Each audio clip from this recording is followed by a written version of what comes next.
حدیث پاک سنیں گے آپ کی طبیعت بڑی ٹھنڈی ہوگی۔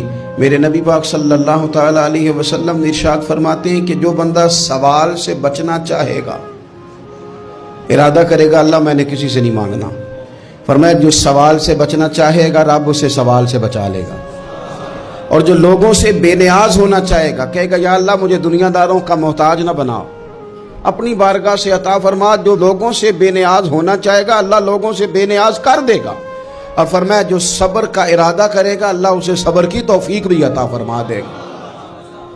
ارادہ تو کرے، پروگرام تو بنائے، توفیق تو اللہ دے گا۔ جو صبر کا ارادہ کرے گا اللہ صبر کی توفیق بھی عطا کر دے گا۔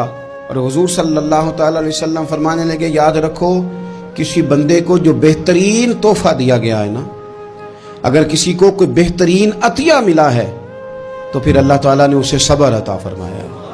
یہ بہترین تحفہ ہے، اس سے زندگی سنور جاتی ہے، اس سے انسان باوقار اور مطمئن ہو جاتا ہے، اس سے اس کے شب و روز آسانی سے بیتتے ہیں، وہ دنیا کی پک ڈنڈیوں سے آسانی سے گزر کے اللہ کی بارگاہ عالی مرتبت میں سرخرو ہو کر حاضر ہو جاتا ہے۔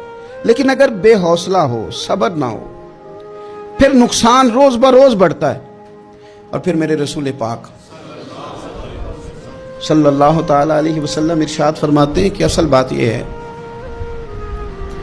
کہ اللہ تعالیٰ نہ کسی بندے کا درجہ بلند کرنے کا ارادہ فرماتا ہے، لیکن اس کے اعمال اس طرح کے نہیں ہوتے کہ اس کا درجہ بلند کیا جائے۔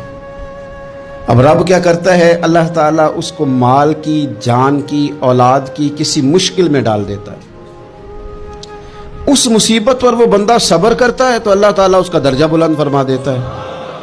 اعمال اس قابل نہیں تھے کہ درجات بلند ہوں، وہ اعمال کی بنیاد پر نہیں کر سکتا تھا تو اللہ نے کسی مشکل میں ڈال کے نہ اپنے فضل سے درجہ بلند کر دیا۔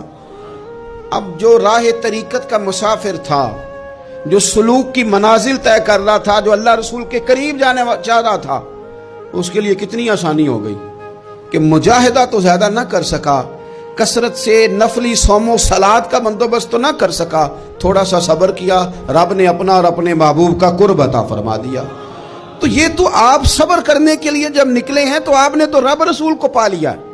یہ صبر تو وہ والا سفر ہے جس کی جو منزل ہے وہ اللہ رسول کا قرب ہے۔ ہم لوگ تھوڑی تھوڑی باتوں میں حوصلہ ہار جاتے ہیں، صبر چھوڑ جاتے ہیں، پریشانی بڑھ جاتی ہے، پتہ نہیں ایسے محسوس ہوتا ہے کہ جیسے یہی بندہ دنیا کا سب سے دکھی بندہ ہے۔